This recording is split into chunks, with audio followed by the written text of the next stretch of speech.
On this episode, we talk with the director of the Urban Studies program at Simon Fraser University in Vancouver. Then, we meet a resident of North Vancouver who donated a sidewalk. Finally, we talk with an urban planner about transportation choices in Vancouver. Stay tuned.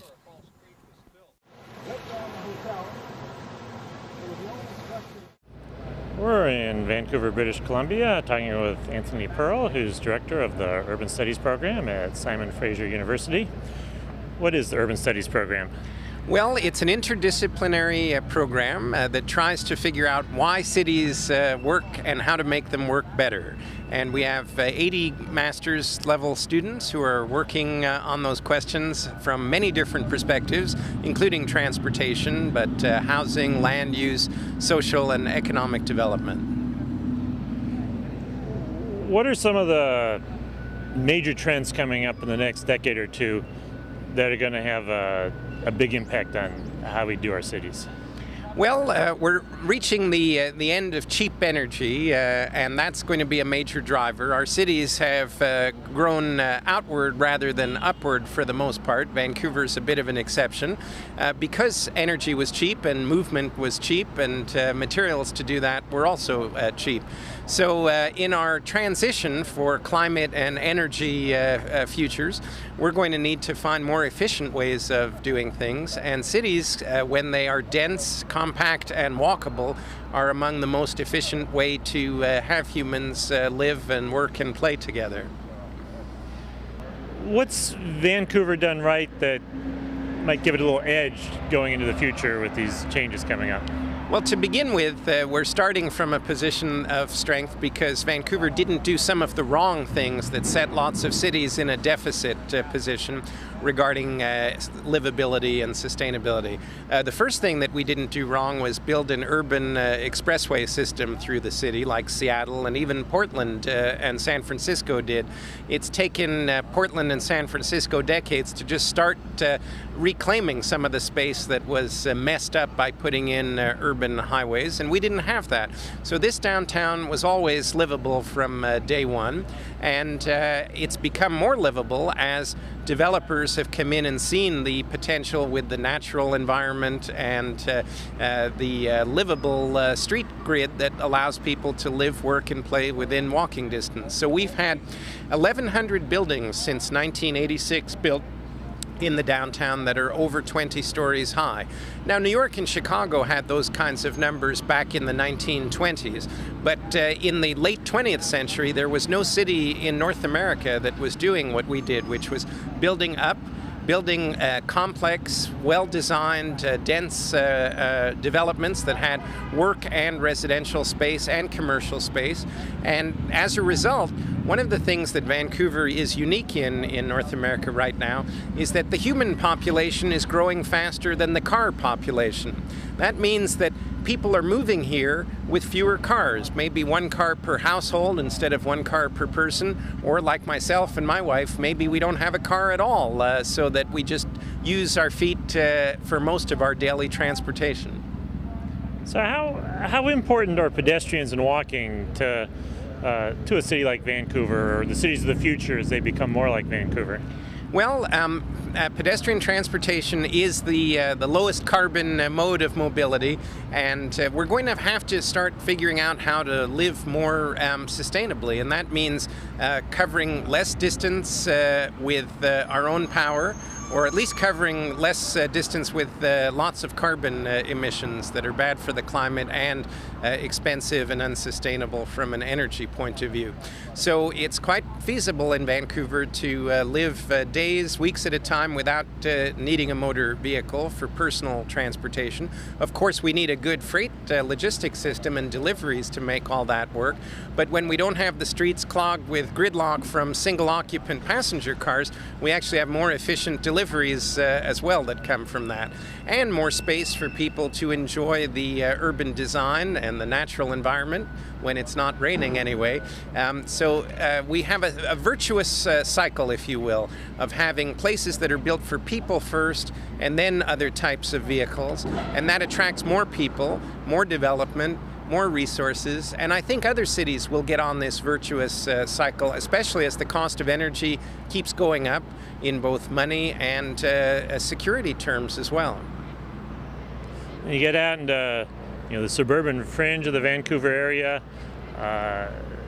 you can find some of those highways that they kept out of the city. Yes. What sort of problems are you going to be seeing in the suburbs of Vancouver when energy becomes scarce and expensive, and how can you address those? Those are big challenges. Someone described Canadian cities. They were speaking of Toronto, but I think it also applies to Vancouver and Montreal to some extent, as Vienna surrounded by Phoenix. There's a very sharp contrast when you leave the urban core to the suburban areas. The suburban areas are as sprawling in some cases as their U.S. counterparts and require as much automotive transportation as you would find in California or Arizona or Texas. And those are big challenges. What we're trying to do in this region, which I think is applicable certainly to many parts of the U.S., is to build rail rapid transit on a regional scale. Vancouver doesn't have streetcars or local rail, but we do have regional rail that mainly is set up to move people around the region. You wouldn't find it too convenient to get from one part of the downtown city or even midtown Vancouver to another. But you would find it convenient to get to the airport or to some of the regional town centers, as we call them. And the great thing about rail is that it's a place maker. When you build a train station, it just draws activity, development and commercial and even residential near it. So the best hope for many regions, and I would say the outskirts of the region in Vancouver as well, are to get these regional rail stations up and connected in so that people can get around and then live locally around those nodes in different places. So that's what we're hoping for, but it's a challenge because there has been sprawling development and we can't put the train stations everywhere. The whole point is to have them spaced a couple of miles apart, like BART or the Washington Metro system that's in use in Maryland. And of course, when those started, people said it'll never work. People always want the sort of sprawled lifestyle that was common. And it took a while in the U.S., but now you look at places. When I visited Washington for meetings of the Transportation Research Board, occasionally I get out into Maryland and you see Silver Spring and Bethesda and places like that. And there is an attraction development around those stations. It took a while, sometimes because the local governments weren't really ready to rezone and redevelop some of these places. But that's the best hope for regional development in a metropolitan scale in North America. And I think we're behind, actually, the Washington Metro. We don't have as many lines or as much of that regional development, but we're heading in that direction. And I think that the idea will be that people who live in those regional town centers will be able to walk to the metro, or here as they call it, the SkyTrain, to get longer distances without a car. And when you talk to your students about how simple walking is the key to making cities run, are they quick to grasp that? It takes a little bit of a mental adjustment. There's an old joke about how in China they don't call it Chinese food, they just call it food. And the same thing really applies to pedestrian transportation. I mean, pedestrian transportation is transportation in its most basic sense. And because we're all pedestrians almost all of our lives, although sometimes we lose that ability at the very end or the beginning, I guess, we take it for granted. So, but people who live on their feet notice it much more clearly. And many of our students, not all, but more than half of them live in the downtown area, in those 1,100 high-rise buildings, and they walk to school, so they know what they're conscious of being a pedestrian. They don't have to get it explained to them, but sometimes they help to explain it to the other students who are coming in from further out and aren't used to thinking about pedestrian transportation as a main mode, as an essential mode. It's really the first and last part of almost any trip that we take, and in the future it's going to be a bigger part of most trips that we take.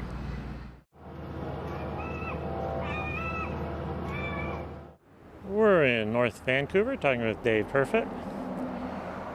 What was here before this sidewalk we're standing on? This was a very well-worn Desire line. It was well used. You could see the vegetation was all worn down, a very well worn trail.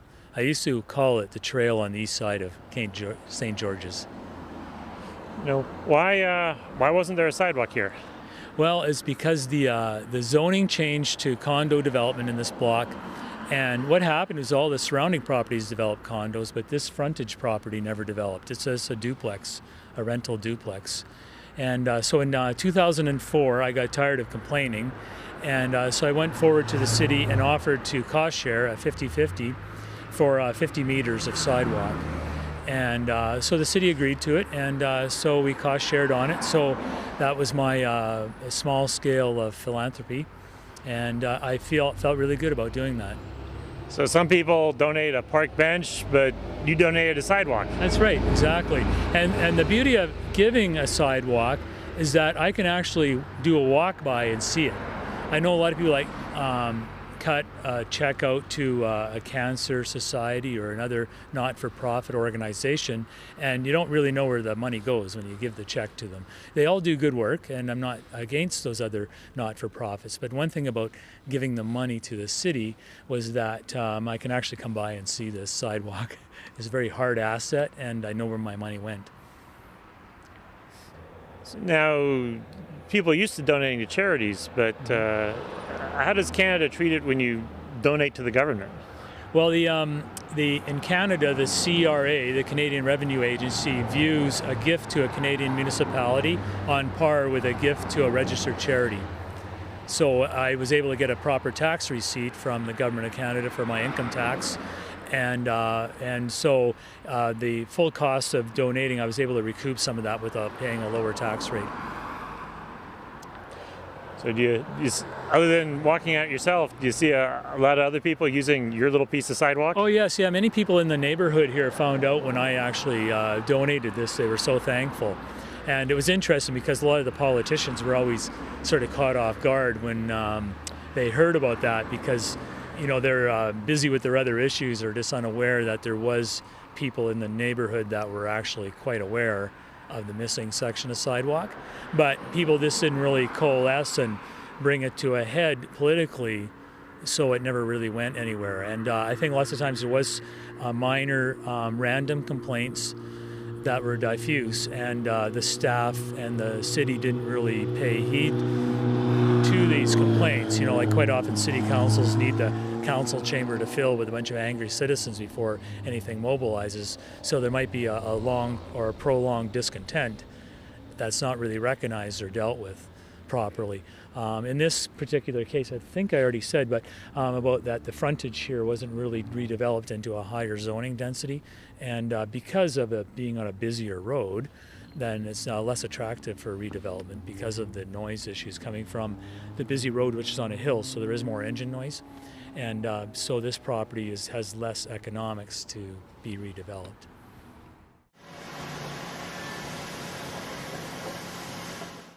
We're in Vancouver, British Columbia, talking with Gordon Price, who's director of the City Program at Simon Fraser University. What is the City Program? Mid-career professionals. You want to know about urban design, sustainability? Come to us. But, you've got a degree. You want to know what's happening out there. We bring the people who do it into the classroom. What can you learn about urban design in cities from what Vancouver's done over the last few decades? Oh, what a good idea it isn't to build freeways into your downtown core. That's the most important thing we never did. And I start with that because, well, literally we couldn't be here if we had, and most of what you see wouldn't exist. It would be a very different kind of place. Now, we were told at the time we had to do it, and we had plans, obviously. And to me, it's one of those great unanswered questions. How can one of the world's most livable city, economically prosperous, pretty good place on the whole, how did we survive by not building freeways? And yet we did. So much of our walkability, our bikeability, almost every aspect of our life was dependent upon that critical decision, what we didn't do in the late 60s. So I think the first thing you can learn is you don't have to build that stuff. In fact, you can probably remove good chunks of it, as some cities are, and live happily ever after, or at least you won't suffer. I think we probably are at the end of that age, or at least you can see there's all kinds of indicators that show we probably are going to see diminished use of the car. And it won't be because we force people out of their cars, God forbid, or even that they necessarily won't be able to afford them, although I think that's a part of it. So we're going to do ever so much better in making our cities work by giving them choices. So what sort of choices has Vancouver provided its citizens by to make up for not building gigantic freeways right through the heart of the city? You got to give them five practical choices. And let's put the car right on top. Let's make it number one. For most people it is. That's fine, it's a choice. In fact, even if I had the opportunity, I wouldn't get rid of the car. I think it does some things really, really well. And so, in fact, I make taxis and car sharing the second practical alternative, to be able to have access to a car trip without actually having to own a car. And for many people, particularly the second car, is such an economic burden. It's both liberating and makes a whole set of other economic opportunities available to them. So that's number two. Then third, all kinds of transit. We're right next to the waterfront station, and there are, I've counted about 12 different modes, most of them transit. So from C-Bus, which we will see coming in here, to a commuter rail right below us, to SkyTrain, our local rapid transit or metro system, to buses and trolleys. You give people as many transit options, again, that they can mix and match according to the kind of trip. Then bicycle or scooter or whatever is going to emerge from the electrification of self-propelled wheels to give assist. That's a big factor. And then finally, and I think we would argue, maybe most importantly, the one that joins them all up is feet. Most of these modes are just extensions of the pedestrian trip anyway. They get you from one walking opportunity to another. But the thing is having all those choices and that they be practical and that they be integrated. So I can decide what mode I want to take according to the kind of trip I'm making, the circumstance. Is it raining? What I'm carrying, what I'm dressing, who I'm with, where I'm going, how far, what time. And making those choices seamlessly. Well, if you do that, it solves most of the problems. You don't have to do a lot of top-down planning. People will figure it out. If there's an impediment in one mode, then they can transfer to another. And they can do it with astonishing versatility. I think there's a whole generation, in fact, that's emerging who are integrating now, maybe the sixth form technology. Pulling out my tablet or my phone and finding out when the next train is coming, how it joins up, and I push another button, it'll tell me how far it takes to cycle. Oh, and having cycle sharing, along with car sharing. Oh yeah, all of these things, terrific. More choices, the better. But they do have to be seamless, and they do have to be affordable, and they do have to be integrated. Once you do that, and I think that's where Vancouver's a practical example of it. In my life, where I live and where I work and how I get around, I've got all of those five choices. And I got a pretty good sense. I've got interior mental maps of how to use them all. You have all these transportation choices. How does that fit in with how you build your buildings, where you build your buildings, the places you're trying to get to or from? Yeah. Well, you won't be surprised to hear me say that it has to seamlessly integrate. So there has to be good, let's take bike racks, bike room, shower, change, which can be used for all kinds of other purposes too. In fact, there is a gym just around the corner here in this building, which they had to put in, partly to be competitive. That's another factor. Sidewalks. Sidewalks with curb cuts. Let's give the disabled community credit for this, I think. They were the ones who back in the 70s were pushing for this. Well, it's facilitated what a transportation consultant in Victoria, Todd Littman, calls the most significant advance in urban transportation in the last decade. Wheels on luggage. Why is that important? Because your decision makers, your lawyers, your executives heading for the first class lounges, now with their carry-on luggage, will carry it behind them onto transit from their office through these curb cuts, constructing their mental maps, figuring out how they can do it with a greater sense now of that they will get there on time, because Canada Line only takes them 23 minutes and the walk to the lounge is only 5 minutes, and from there they can work it all out. But then they become advocates for that system. They really, really like it. And when they start talking amongst it to the guys at the top of this building, and let's face it, they frequently are guys, but they can be of both genders, well, that has a big effect on how decision makers begin to allocate resources. They really like trains, there's no doubt about that. They will spend hundreds of millions of dollars more for trains than a bus system that would do equally as well for a fraction of the cost. I get that. But it's because they had wheels on luggage that made it practical for them to begin to utilize that system. Now, I was on council for 15 years, and I can tell you, I voted for my convenience. I voted for the kind of city I wanted to live in. I presume that's what my job was. And because I cycle, I voted for a lot more cycle lanes. And now because I walk, I wanted a safe and practical experience. So you get more people doing that, the more likely you are to get the city that works for a whole bunch of other people too. Vancouver had the good fortune of not putting the freeways in the first place. We have a couple of cases where freeways have come out, and in Portland or San Francisco, little bits of them. But what do we know about how to extract a freeway from a city once it's in there? Not a lot, because we haven't really done it, and indeed can't. To give credit to the freeway builders, it was the world's greatest public works project, but the speed with which they crossed a continent many times over, border to border, 44,000 miles of this. I mean, you can go, from Tijuana to Vancouver, 70th and Oak to be specific, there's a signal there, without ever going through a stoplight, 60 miles an hour, safely. Give them credit for that too. You can take a left-hand turn at 60 miles an hour. I mean, it's an amazing system, but try and take a piece out of it out, well, there's laws against that, I'm quite sure. Or they'll cut off your funding. Oh, they have a huge incentive to maintain that system intact. So to be rather gloomy about it, I think only when they run out of money to maintain the sucker, or when we don't have the money to fuel 2,000 pounds of metal moving at 60 miles an hour for everybody all the time for everything, will you begin to see the system rethought. And frankly, you can do amazing things with rights-of-way. You could run a really good transit system for moving people fairly long distances at high speed on that system as well. If we did it better, more people would use it. It would take less pressure, less congestion. You could increase the efficiency quite dramatically. And I think that's where the future is, at least for the foreseeable one, unless you have a very, very dark scenario, which could be quite unpleasant indeed.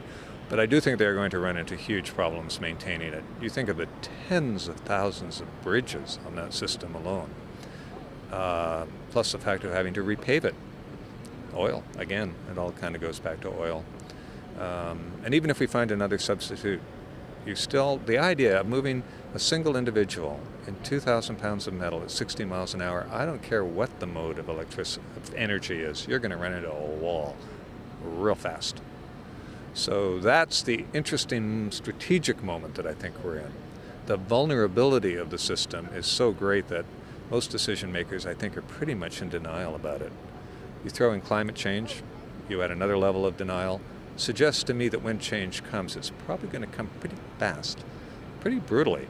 So for the kind of teaching or thinking that we're in the business of, how are you going to be able to create transportation choices for people when you've created a system which is really dependent on a very, very narrow range of options? And I don't think you're going to start by removing large chunks of it. I think you're going to have to learn how to do a lot more interesting things with it. Vancouver is frequently mentioned as, very walkable city. What does it have to do to sort of be the best at walkability? What can be added to what's already here? Well, I think wayfinding is so essential, reinforcing that mental maps. But other than making it, quote, look prettier or safer, it pretty much is what it is. It's a grid of streets that were laid out in probably the 1880s, and it's worked really well for us. This ain't broken. Now, curb cuts or, again, better signage, in some cases, reallocation of road space. So when you begin to reach peak pedestrian, you give a little breathing room. What you do on the sidewalk, more uses, Of course, food carts and outdoor cafe, making the system work better for more uses. It always keeps coming back to that. It's just not pedestrians. It's almost everything you can think of. What can you do better with what you've already got? Rather than assuming that you're going to be able to expand a single-use system, right, without really layering in all of the other opportunities for movement. I'm not a big fan of single-use systems. They're very vulnerable. And adding flexibility and choice, again, begins to solve a lot of problems so you don't have to spend a lot of money. Big fan of that, too. So I think that's what you're going to see. I'm a little hesitant to give any prescription because I know I'm going to miss something. There are just things. Well, I remember when we were designing the seawall, we didn't take into account people on wheels, bikes. It was in the 70s, right? So the bike had really diminished in popularity. Designers, when we were doing the seawall, you can see it on the south shore of False Creek, everything was designed for the pedestrian. They thought they were doing a great job. When we did have bicycles, we didn't think about rollerblades and what the impact of that would be. Well, that's diminished. Now we haven't thought about electrical assist. I can see that coming. I was just in Shanghai in May, so there was the future. I don't know, 50 to 60% of, quote, bicycles were all electrical assist. So that's going to be a big issue. A lot of conflict there I can see. But nonetheless, we're going to have to accommodate it. And we'll just have to come up with responses and ideas appropriate to that situation. Make mistakes, redo things, relearn, adapt, change, add choice. Visit us on the internet at www.pedestrians.org.